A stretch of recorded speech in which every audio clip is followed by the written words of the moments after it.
a piece of me that wants to just, we got rain. You guys like rain?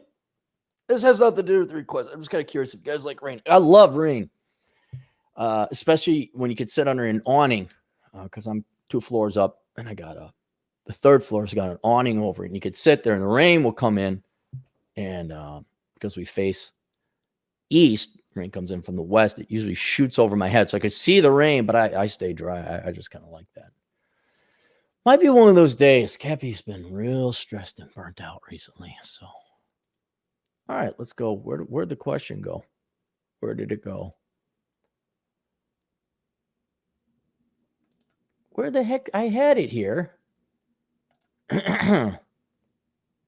No, that's not the one.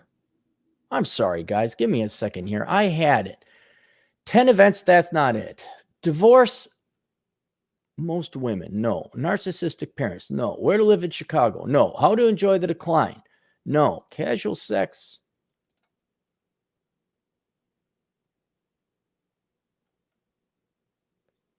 No. What happened to it? I had it here a second ago. No, this is permanent. Is the sexual? Oh, here it is. Okay, I had another different. I'm sorry, guys. Okay. Hi, I'm repeat customer. Feminists celebrate casual sex for women as an essential element of female sexual liberation. It is used as the female equivalent to the casual sex practices of men. In addition, casual sex for women eliminates the despised double standard where women are expected to be demure and chaste while men are free to indulge their sexual proclivities without consequence. Critics of the feminist celebration of casual sex are strongly denounced for slut-shaming and promoting the double standard. However, while so far I'm with the feminists on this one, but this is operating from a very huge premise, and that is your goal is to actually have equal treatment as men. Not under law, but if you want to sexually, socially, psychologically, you want to be men, we'll treat you like that in every regard if you actually want to be men. Whereas we went back to the traditional sense, we acknowledge that men and women were different, but they would be treated equally under the law. But that's just, look at me talking about my outdated, antiquated, quaint 1980s morality. However, while feminist websites tout the benefits of casual sex to young women, other women-oriented websites are critical of the practice. Right, because here's the problem. I'll just shoot it in here now. Pun intended. Not intended, actually. I wish I was that smart. For hardcore believers that women are men, they could do anything men can do, that we're not complements to each other, where one is weak, the other is strong, and we help each other out in our weaknesses, and that as a team, we're better as a whole. For women that want to be men, this is 100. Yeah, they want to have casual sex without the shame. Yeah, as long as you operate from that premise, I'm okay. Libertarian, you do what you want as long as you're intellectually honest. Other women-oriented websites are critical of the practice. Well, because they still know that the number one, the trump card women have with men is that they can withhold sex. That's all this is. Again, now if we go back and dominate, all you guys want women have sex as much as you. You would love it if your woman was a nymphomaniac. Well, that seems great for you in short-term incentives, short-term goals. But if women were just as horny as men, we wouldn't even be here. The human race wouldn't have made it like 3 generations, because you'd overpopulate. All we'd be doing is screwing, and there'd be way too many kids and not enough people working. So it is, whether you will believe in nature or by intellectual godlike design, there has to be balance. Otherwise, you just skew it. And the system won't last. The environment won't last. That fragile ecosystem won't last. So women instinctually know that their sex cannot be given up, because that's what the guys want ultimately. And if they give that up, they give up all the real unspoken instinctual power. Whereas you have to hand the pro casual sex feminist, you have to hand it to them intellectually. They actually are willing to give up that trump card, that power. Like, no, I want to go have sex. We'll go have sex. Go do it. But there's still not only a conscious, I'd argue many women are frontal lobian, acutely aware and conscious of that fact. But even if they're not, their entire hindbrain is like, no. But we're equals now. We gotta. I want to know, but you'd give it up. See, there's like this unspoken exchange that it's called reality. No one wants to admit to it. But everyone watches the television and the Fox News and the CNN and the Boldies and the Huffington Post. And girls like, I'm pro-sex, I think. I don't want penis. I don't want that much. Does feminist ideology trump actual experience? For some women it does, and for some women it doesn't. And for some women, their desire to believe it, even though it's not in their gut, is more powerful than their instincts. You could kind of see that where when I was writing How Not to Become a Millennial, and this wasn't specifically about women. It wasn't about women at all. Now I think it's just about people in general who claim to be a gender they're not. And I'm not talking trans or sexual dimorphism. I'm clear they claim to be sexually attracted to people they weren't, to garner attention, to get popularity, or to seem edgy. And you got to think how warped and screwed up that is. And this inevitably would cause mental illness of some kind. But if you are so desperate for attention or so lazy to go out and actually get your own friends and do something of accomplishment to earn respect within a social group so that you're liked for who you are, but instead, you saw this in my day, I'm a vegan, I'm a vegetarian, I'm a pacifist, I'm an anarchist, and they all wear trench coats. They really weren't that. It's just that their fear of real work, their laziness was so powerful that they would claim there's something in the heart of hearts weren't, to garner social acceptance or popularity or even love, the attention of other people.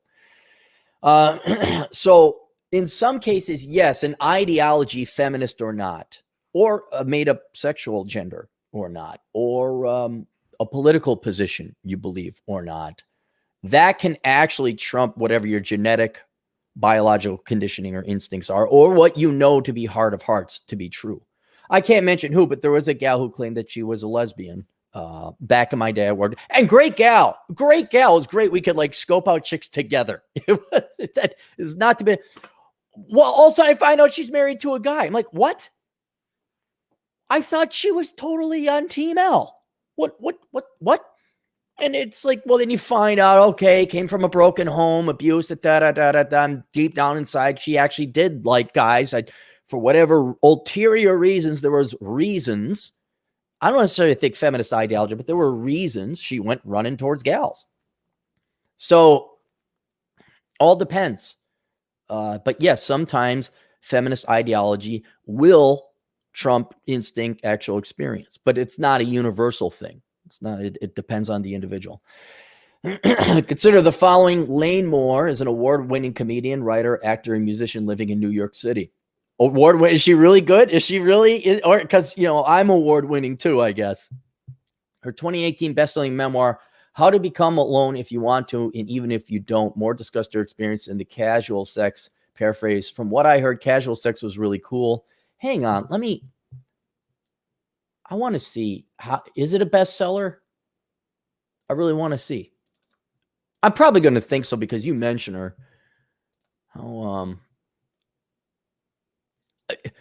Not. I got books that are half as popular as this.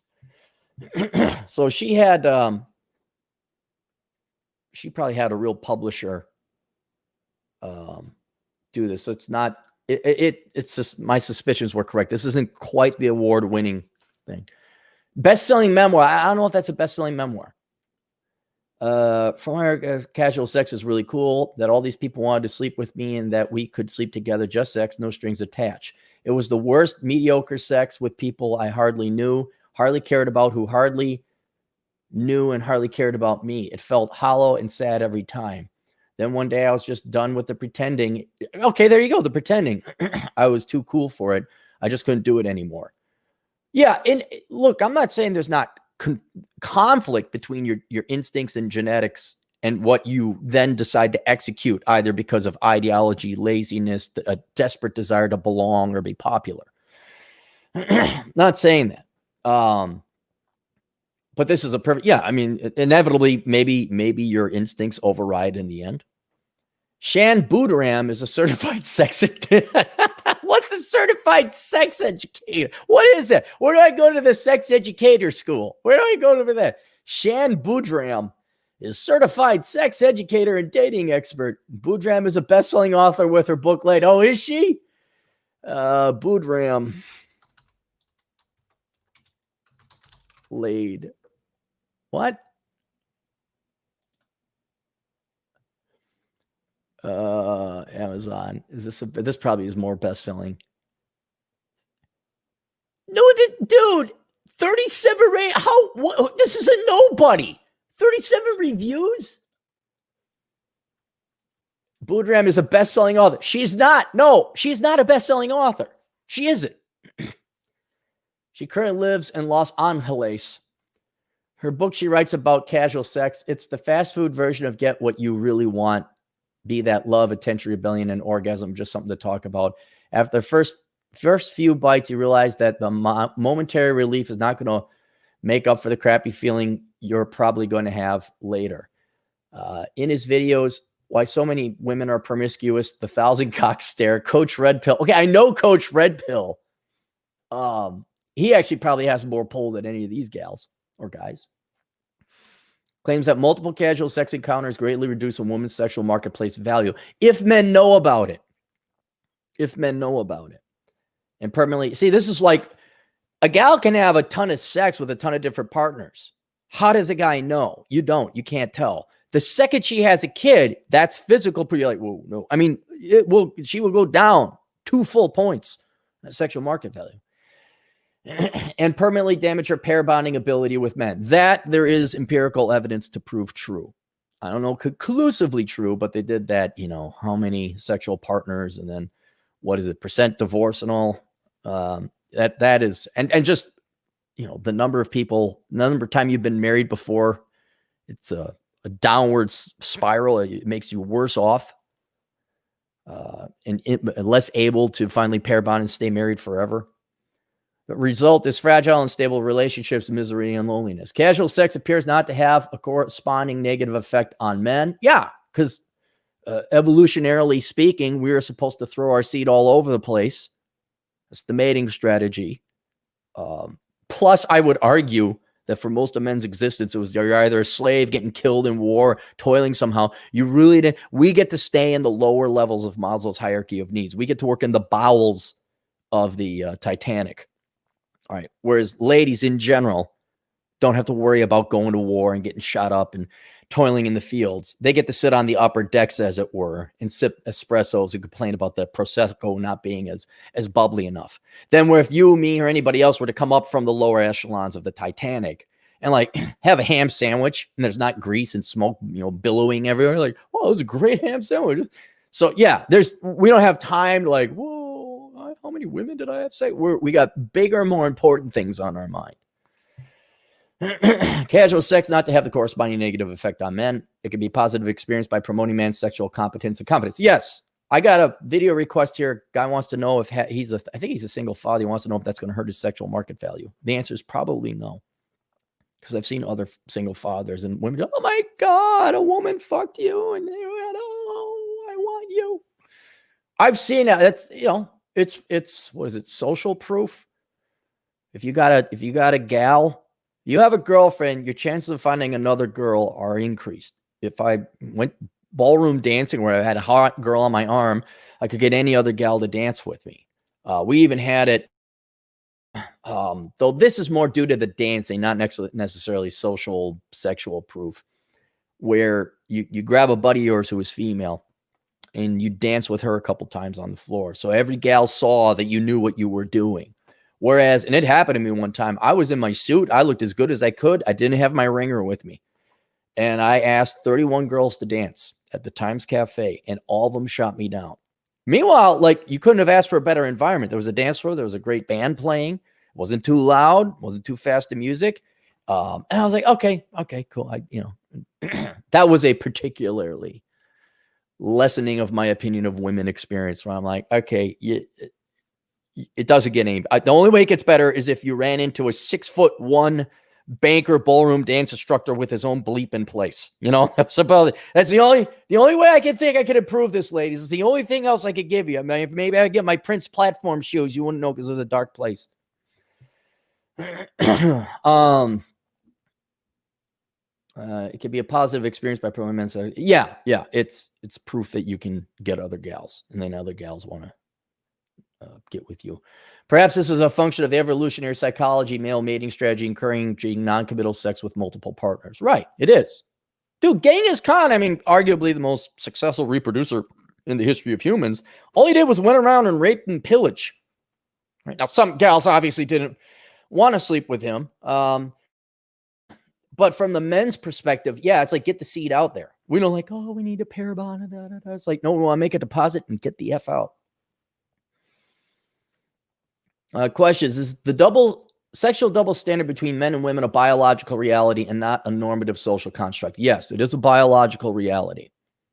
You know, just like race is a biological reality, or gender is a biological reality and not a social construct. I'm sure these psychopathic frauds called social scientists want everything to be a social construct because then they think they can change it. Whereas my buddy Richard, he's black. There's no doubt about it. He'll agree with you too. He won't say that's a social construct. He'll be like, oh, so I am. And then his wife is female. You know, I normal, sane, healthy people would agree. But yes, it is not the sexual quote double standards. Not if you want to hold women to men's standards, yes, or men to women's standards, yes, then it would be a double standard having that hypocritical tone. The double standard is like negative.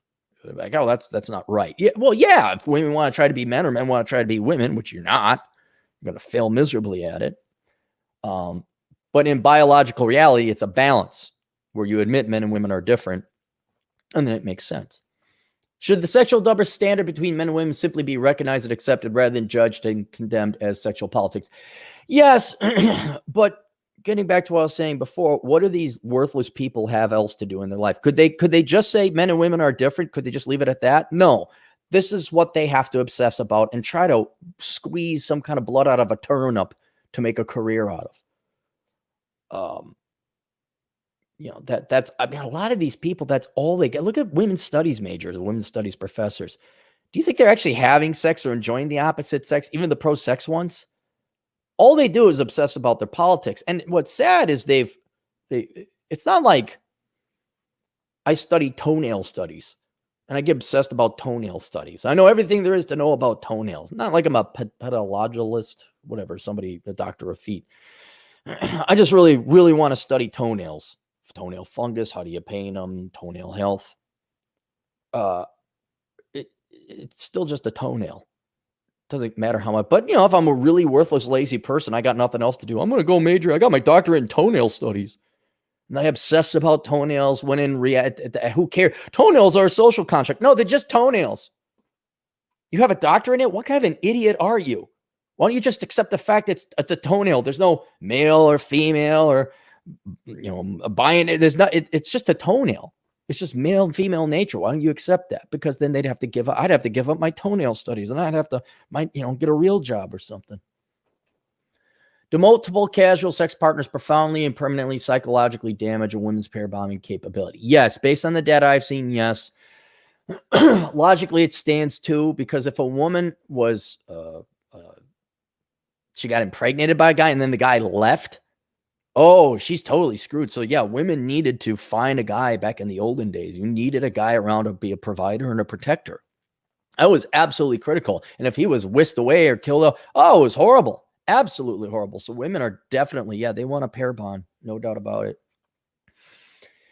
But okay, ladies, go have as much sex as you want. I don't care. I'm 45. I don't care anymore. I got this nice gray. I don't care. What? President Harris? Fine. Go ahead. Free everything. See how that works out for you.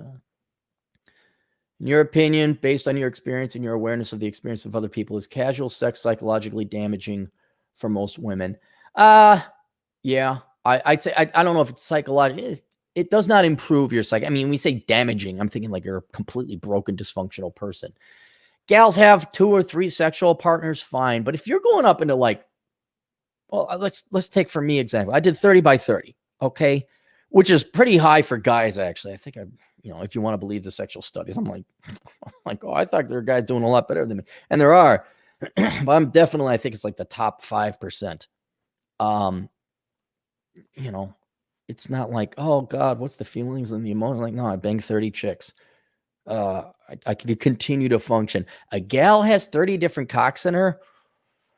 I don't know. That's something. You have to have a really powerful mind of steel to know what you're doing. And I've ran into a couple gals like that. They were true, like, okay, but they were kind of tomboys. There was male elements to them, but then they inevitably found a guy. And so it's possible, but most gals, I wouldn't say they're taking that healthily of an approach to it. Most of them are usually sleeping around for some other psychological ulterior motive or reason. That in other words, a gal that sleeps with 30 plus men does so not because she likes sex, but because the having sex is in response to something flawed or wrong in their life. And that just doesn't improve their situation. So I could be wrong. More studies, I guess, would have to be studies show. Research suggests. But yeah, it's unfortunately a double standard. Men who sling a lot of seed are studs, and women who have a lot of sexual partners are considered sluts. I don't care what people do. It's up to you. You have your own life. I won't even judge you. No, you go that route. But yeah, if you're looking for a monogamous relationship, yeah, you probably ladies don't want the guy who's a virgin, and men don't want the women who's a prostitute. Okay. Unless, again, depends. If the guy is very religious, I've met a couple guys like this. They're like, no, I'm saving myself till marriage. That's what my religion I believe in. These are better men than me. And then there's some gals who fine. They were strippers, or they were gals on the strip. They were actual prostitutes. So these gals doing the seeking arrangement. If they know exactly what they're doing, they're like, nope, I'm turning that life in because I need the money. You're more opportunistic. I could see it. But for your general population, no, it'll be damaging to women. All right. Let's go through the super chats here. Got some. Oh, we do. Okay. Joe Jones, $2. Welcome to the world of Kamala Sutra. I know nothing about the gal. I'm not even paying attention to it. I don't care. Here's something you guys could do. You could just ignore this presidential election coming up and just vote Republican or Libertarian or whatever. See how much easier it is on your mind then? David Little for $5. It's unfair how we as men have to do so much for 22 sections of pleasure. Shout out to you, Cappy. Yeah, that's another thing is if you take the approach men and women are the same, women are men, men are women, and then women just think oh, it's easy to get laid. It's like, no, not for men, because the reality doesn't go away. I don't care how you treat men and women in your mind. The reality doesn't go away. Men just can't go up to a bar and grab a bunch of gals and go bang. Women don't want to. So the reality, so when men, that's another point to make, is if a guy gets laid, that's an accomplishment. If a girl gets laid, that just means she said yes. Really, and that's not a joke. It's not an opinion. Ladies, you getting laid, that's like a guy peeing standing up. That's nothing. A guy getting laid, that's like you gals giving birth, I'd say. It's not coincidental they're related.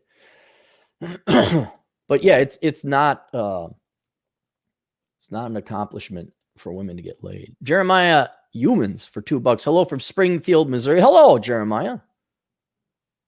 Where's Springfield? I know Springfield, Illinois. I didn't know there was a Springfield, Missouri. Scott Lukey for $5.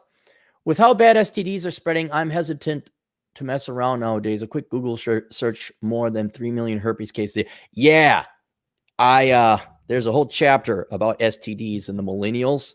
Holy cow, dude.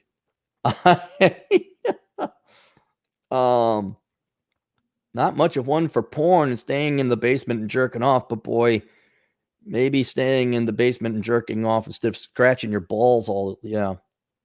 It's in here somewhere, but it is shocking. And I want to say, was it an STD? 1 in 2 people have an STD, but a lot of it has to do with the human papilloma virus, which wasn't discovered until recently. And I guess it's about as dangerous as the COVID. Watch someone who knows this. And then what else? Gonorrhea has made a huge comeback along with, was it syphilis? They're curable. Yeah, it's pretty bad. All right, there you go. So questions, answers, ASOconsulting.com. Got some more on the way. We'll see you guys later. Toodles.